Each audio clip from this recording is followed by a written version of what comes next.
Assalamualaikum warahmatullahi wabarakatuh. Perkenalkan, nama saya Lisna Haifatunisa dari kelas 1A, jurusan Pendidikan Seni Pertunjukan, Fakultas Keguruan dan Ilmu Pendidikan. Di sini saya akan menjelaskan materi mata kuliah Pendidikan Pancasila dengan dosen pengampu Dr. Haji Hendra Wijaya SAG MPDI. Nah, pengantar pertemuan kedua dan ketiga, tema pokok Pancasila sebagai sistem filsafat. Ini materi yang saya sampaikan adalah membahas tema pokok Pancasila sebagai sistem filsafat. Materi yang pertama membedakan antara pengetahuan ilmu dan filsafat. Pertama, fokus yang berbeda. Pengetahuan ilmu lebih menekankan pada penemuan fakta dan hukum alam, sedangkan filsafat lebih pada pertanyaan-pertanyaan mendasar tentang kehidupan dan eksistensi. Yang kedua ada metode penelitian. Ilmu menggunakan metode ilmiah terstruktur, sementara filsafat mungkin menggunakan metode analitis atau spekulatif.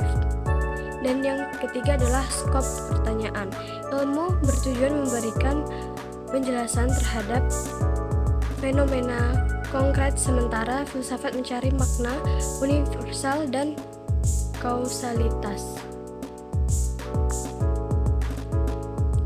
Selanjutnya ada mengidentifikasi ciri-ciri berpikir ilmiah dalam filsafat. Yang pertama ada empiris. Filsafat sering berlandaskan pada argumentasi rasional tanpa terlalu bergantung pada data empiris, sedangkan ilmu cenderung mengutamakan bukti. Yang kedua, verifikasi. Berpikir ilmiah dalam filsafat cenderung sulit diverifikasi secara empiris, sementara ilmu berfokus pada metode yang lebih terukur dan terverifikasi. Dan yang terakhir, metode interpretasi. Filsafat cenderung menggunakan metode interpretasi lebih banyak, sementara ilmu menggunakan metode observasi dan eksperimen lebih sering. Materi selanjutnya menganalisis Pancasila sebagai hasil berpikir secara ilmiah dalam filsafat. Nah, di sini yang pertama ada interpretasi nilai. Secara ilmiah, Pancasila bisa menjadi objek analisis penelitian filosofis untuk menemukan nilai-nilai universal di dalamnya. Yang kedua adalah ada filogenesis, berfokus pada asal mula dan perkembangan konsep-konsep di dalam Pancasila sebagai hasil berpikir ilmiah. Yang ketiga ada relevansi kontemporer, menganalisis bagaimana konsep dalam Pancasila dapat diterapkan atau direlevansikan dalam konteks kekinian. Ada dua hal yang dapat mendeskripsikan bentuk dan susunan Pancasila. Yang pertama ada simbol. Pancasila memiliki simbol yang mendeskripsikan kelima sila di dalamnya. Yang kedua ada emblem. Deskripsi tentang emblem resmi yang ada di dalam Pancasila.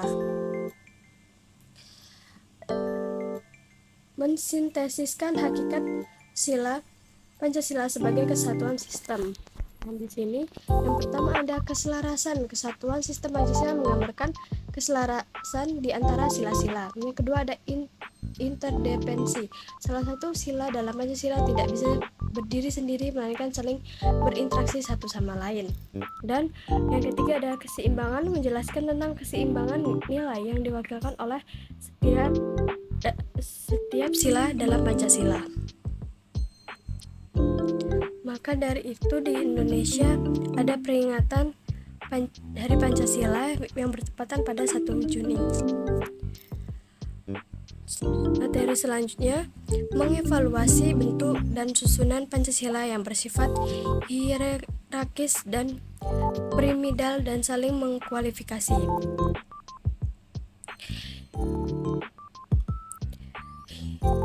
hierarkis adalah menjelaskan bagaimana setiap sila memiliki tingkatan dan nilai hierarkis dalam Pancasila. Mengkualifikasi adalah bagaimana suatu sila dapat memberikan kualifikasi tambahan pada silanya. Selanjutnya ada filsafat Pancasila dalam pendidikan. Pendidikan nilai, bagaimana nilai-nilai dalam Pancasila dapat diintegrasikan ke dalam kurikulum pendidikan. Yang kedua ada penempatan karakter, mendeskripsikan bagaimana filsafat Pancasila yang digunakan sebagai panduan pemantapan dan karakter generasi muda. Nah, di sini saya ada menambahkan gambar profil pelajar Pancasila. Pelajar sepanjang hayat yang memiliki kompetisi global dan berinteraksi sesuai dengan nilai-nilai Pancasila. Ada beberapa profil pelajar Pancasila, yaitu beriman, bertakwa kepada Tuhan Yang Maha Esa dan berakhlak mulia.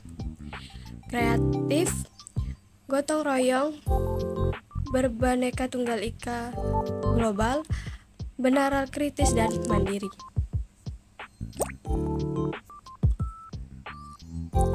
Dan kesimpulan dari materi yang sudah saya sampaikan adalah yang pertama, inspiratif, mendeklarasikan Pancasila sebagai sumber inspirasi dalam kehidupan bermasyarakat. Yang kedua, relevan, menegaskan relevansi Pancasila dalam mengakomodasi nilai-nilai yang berkembang dalam masyarakat. Dan yang terakhir adalah menciptakan identitas Pancasila sebagai Pancasila pencipta identitas nasional yang inklusif dalam perbedaan. Sekian materi yang dapat saya sampaikan. Apabila ada salah kata, saya mohon maaf. Saya akhiri, wabillahi taufiq wal hidayah. Wassalamualaikum warahmatullahi wabarakatuh. Terima kasih.